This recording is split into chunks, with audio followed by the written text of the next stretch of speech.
जय सिद्ध बाबा।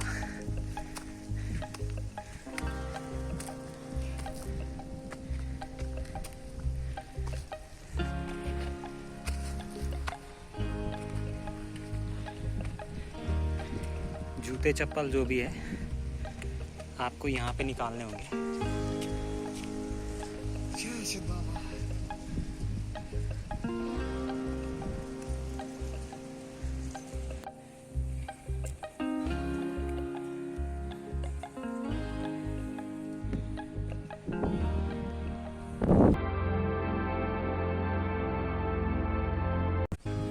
ये जो आप देख रहे हैं यहीं पे भंडारा बनता है।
दोस्तों आप ये जो देख रहे हैं ये यहाँ पे हवन होता है और कभी अगर आप रात को यहाँ रुकते हैं तो आप यहाँ पे सो भी सकते हैं, क्योंकि यहाँ जो लोग काम करते हैं उन्होंने मुझे बताया कि अगर रात को आप यहाँ आते हैं तो यहाँ पे आप रुक सकते हैं। और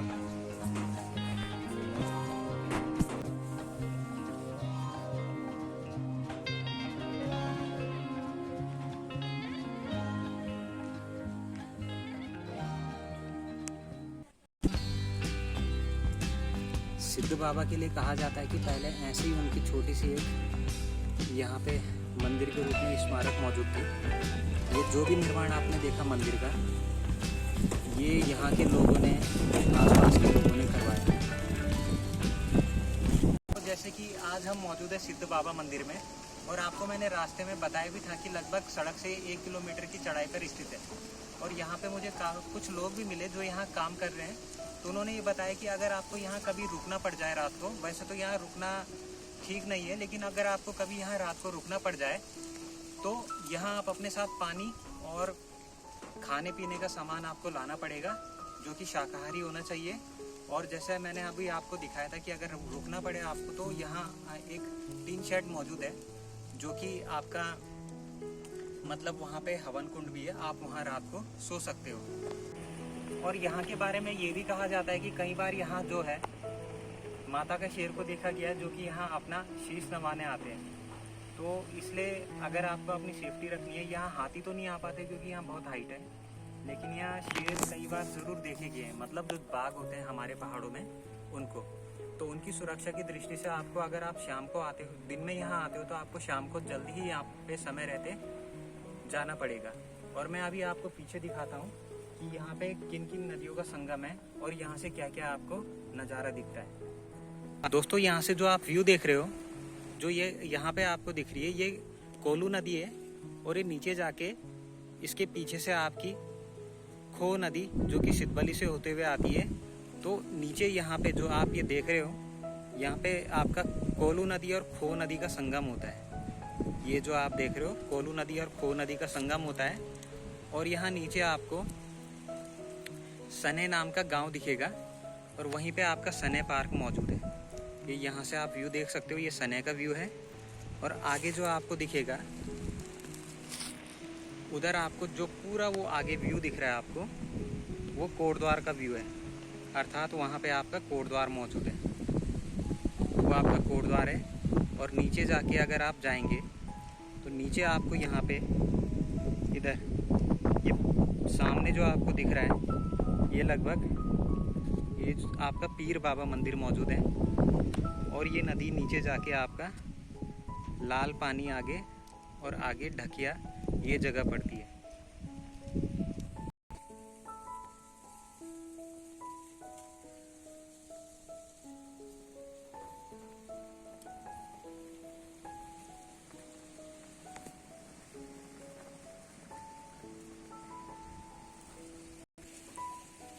आप व्यू देखिए यहाँ से,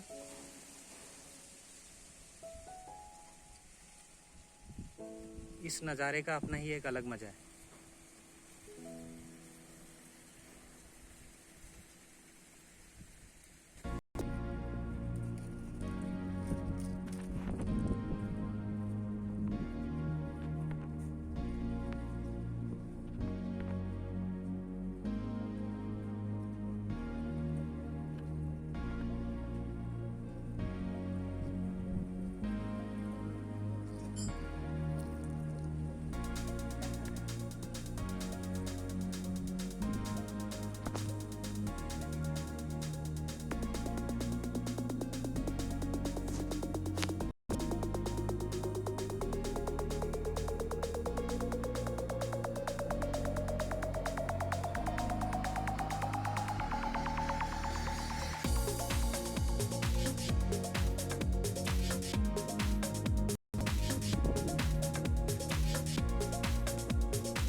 वहीं से हम आए थे।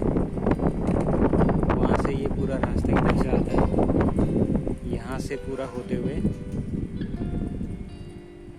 और आधे घंटे की चढ़ाई के बाद आप मंदिर में पहुँचते हैं। देखिए, मैं आपको ये दिखाना चाह रहा हूँ क्योंकि यहाँ पानी नहीं है, तो लोग अपने साथ यहाँ पानी का केन भी लाते हैं और इस टंकी में डालते हैं। तो जो भी लोग यहाँ कभी छोटा मोटा भंडारा करते हैं तो यहाँ पे भी कुछ बर्तन रखे हुए हैं और यहाँ वो अपना सामान लाके, खाने का पीने का सामान लाके यहाँ पे आप देख सकते हो। यहाँ पे चूल्हा भी बना है, लकड़ियाँ भी हैं और यहाँ पे वे अपना छोटा मोटा भंडारा कर सकते हैं। और अभी जैसे कि हमने भी थोड़ा बहुत प्रसाद लिया था और जितना प्रसाद बच गया तो हमने सोचा कि वो पन्नी में रख के इधर फेंक के फ़ायदा नहीं है, रास्ते में कहीं पे गाय या कुछ भी दिख गया तो प्रसाद हम उनको दे देंगे। तो काफ़ी अच्छी जगह है, आप यहाँ आ सकते हैं और अपना आराम से रह सकते हैं।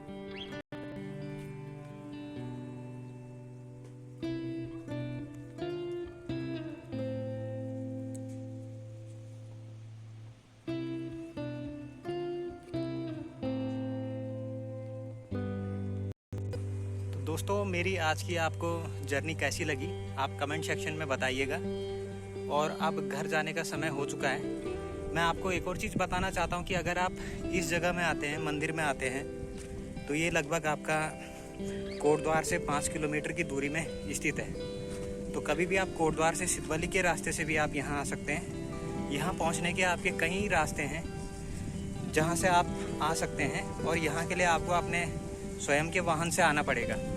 फिर जब आप यहाँ आते तो नीचे आपको बोर्ड लगा हुआ मिलेगा, सिद्धपीठ सिद्ध बाबा मंदिर, 1 किलोमीटर की दूरी उस पर लिखी हुई है। वहाँ से आपको अपने साथ ईंट या ये चीज़ ज़रूर लानी है और जब भी आप अपने साथ आते हैं पानी ज़रूर लाइएगा। तो काफ़ी अच्छी जगह है, आप यहाँ देख सकते हैं। यहाँ के बारे में जब आप यहाँ से व्यू लेते हैं तो कोटद्वार में कोटद्वार से दूर दूर तक कोई भी ऐसा मंदिर नहीं है भैरवगढ़ी के अलावा जहाँ से आपको चारों तरफ का पहाड़ों का, वादियों का व्यू देखने को मिलेगा। और यहाँ से कोटद्वार का नज़ारा बहुत ही अच्छा दिखता है। लगभग आपको कोटद्वार ही नहीं, चारों तरफ का व्यू देखने को मिलेगा।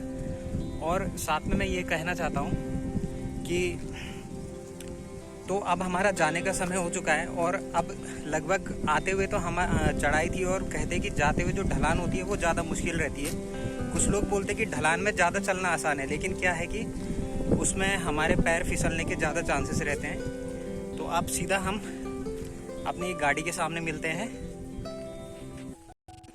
तो उम्मीद करता हूँ कि आपको मेरा आज का ये व्लॉग पसंद आया होगा।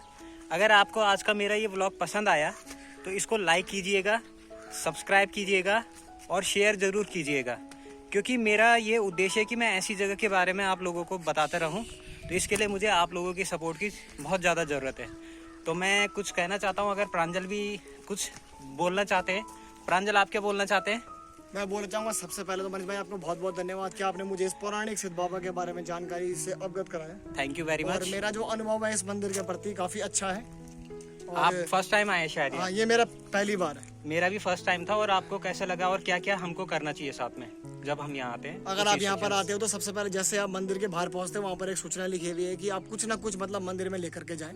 चाहे वो आपका पानी है, चाहे वो आपका पत्थर है, चाहे वो आपका एक ईंट है, वो आपकी श्रद्धा दिखाता है मंदिर के प्रति।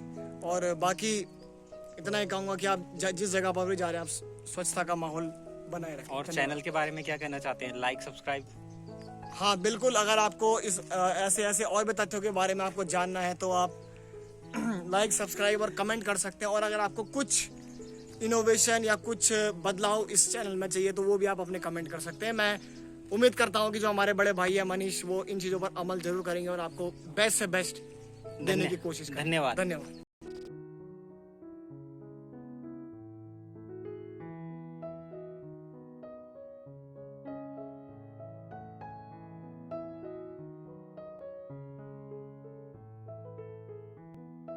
ठीक है भैया,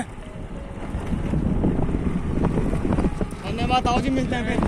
जय श्री राम।